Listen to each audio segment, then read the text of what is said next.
We last Friday transported a 16-year-old to an inpatient facility because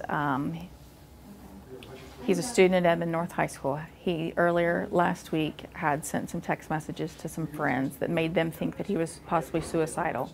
He'd gone to counseling with his parents earlier in the week.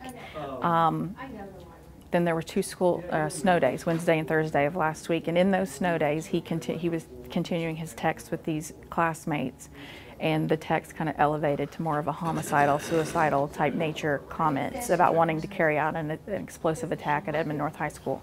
Those students on Friday last week, when they came back to school, alerted school administration. Administration brings the parents back up. They take him to get a mental health evaluation, and that's when we were called last Friday to transport him to an inpatient facility. So in this last week, there have been a lot of counseling and therapy sessions, obviously, with him. His therapist, or a representative of that inpatient facility, came to the police department this morning to alert us to what they've been learning in their therapy with him. And it goes beyond just threats. He's made plans. And because of that fact, we went to the school this morning with the bomb dogs, went through the classrooms that he would be in. We interviewed friends. We went to his locker and that kind of stuff, trying to find any evidence of explosives. Didn't find anything there. Left a team of investigators there at the school to continue interviews. Bomb dog went to his parents' house here in Edmond, and we did find components of explosives. We found plans, we found blueprints of explosives. We've taken computers now, that's what we're going through to see what websites he's been on and what information he's gathering.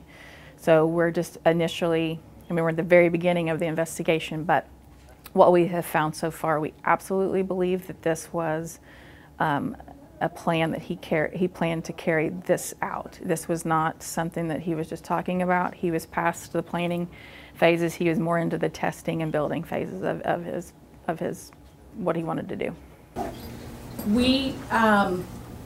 We knew, we were given the name of the student this morning and the threats. So we knew the location of that student.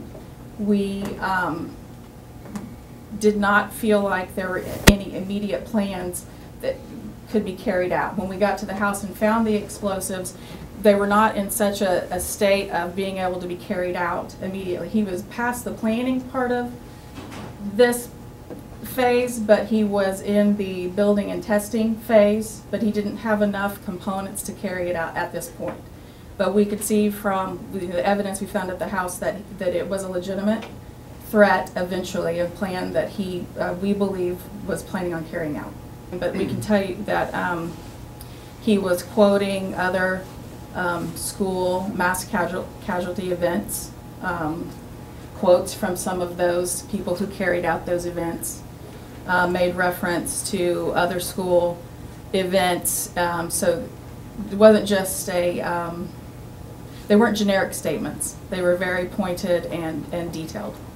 He has expressed to his therapist that he is acting alone. He has also expressed that to the students that came forward and alerted the school. And I also want to say that in all of this, the great lesson is there were several students that knew that something wasn't right with a friend and a classmate, and they came forward and may have stopped an event that we are quite confident would have been carried out in the future.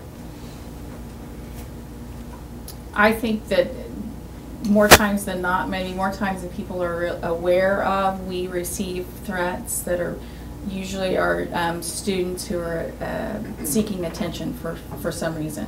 We do not feel in any way, shape, or form that that's what this is. We absolutely feel like this was something that he planned on carrying out. That is the one success story of this event, is that there were students that recognized that they had a fellow classmate that needed help. They didn't, I don't think, understood to what degree, but they did seek out with counselors and principal help for this student, and which led to uncovering this plan. Their original coming forward to the school is because they felt like he was suicidal.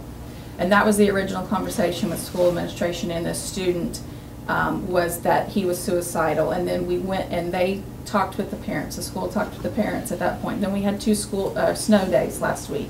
And over those snow days, the students were texting back and forth, and that's where it rose to a level of more than just suicidal, but more homicidal tendencies and text messages. So they came back to school Friday, told the administration gets with the parents, they pull him out of school, get him into some counseling, and then we transported him for inpatient.